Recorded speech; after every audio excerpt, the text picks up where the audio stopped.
महाराज श्रेनिक और सत्यवादी चोर। एक बार महाराज श्रेनिक व राजकुमार अभय रात्रि के समय जनता का हाल जानने हेतु गश्त लगा रहे थे। ठीक उसी समय अचानक रास्ते में एक सत्यवक्ता चोर मिला।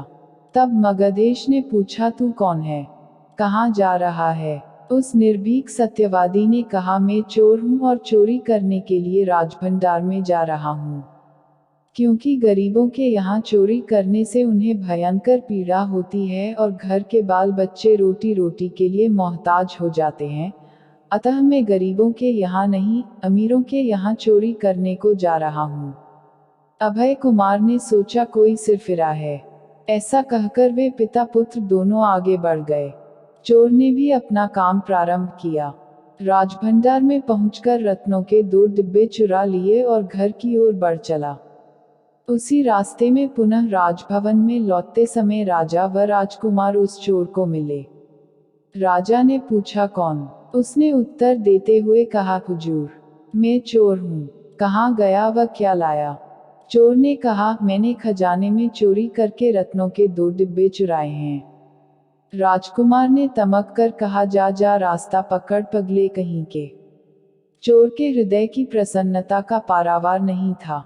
सत्य की मुक्त कंठ से महिमा गाता हुआ चोर अपने घर को कुशल क्षेम पूर्वक पहुंच गया। प्रातःकाल राजभंडार में पहुंचकर कोषाध्यक्ष ने देखा कि रत्नों के 2 डिब्बे गायब हैं। खजांची ने मन ही मन चिंतन किया कि चोरी तो निश्चित हुई है, फिर मौके का फायदा मुझे भी उठा लेना चाहिए। यह सोचकर उसने भी रत्नों के 2 डिब्बे उठाकर राजा को सूचित कर दिया कि राजन, आज रात्रि को चोरों ने राजकोष को तोड़ा है और रत्नों के 4 डिब्बे चुराए हैं। यह बात सुनते ही रात्रि की बात राजा को स्मरण हो आई और उस सत्यवादी चोर पर दृढ़ विश्वास करते हुए सोचा, चोरी हुई है, यह बात निश्चित है, किंतु राजकोष से मात्र 2 डिब्बे ही चोरी गए हैं। 2 डिब्बों की चोरी करने वाला चोर यह कोषाध्यक्ष ही है। वह चोर अवश्य था, किंतु सत्यवादी था, पर आदतवश पैसे के भूखे इस चोर ने चोरी की है। पक्का चोर यह खजांची है। राजा ने घोषणा करवाई कि जिस चोर ने रात्रि के समय राजभंडार में चोरी की वह आज राजदरबार में उपस्थित हो। राजा उसके सभी अपराधों को माफ करेगा। चोर को तो भय का नामो निशान नहीं था, वह निर्भीक होकर राजदरबार में सहर्ष प्रकट हुआ। राजा व राजकुमार ने पूछा, क्या तुमने कल रात को राज खजाने में चोरी की है?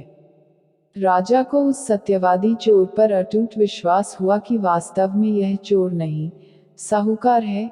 चोरी जैसे निंद्य कर्म को तो कारणवशात अपनाया है।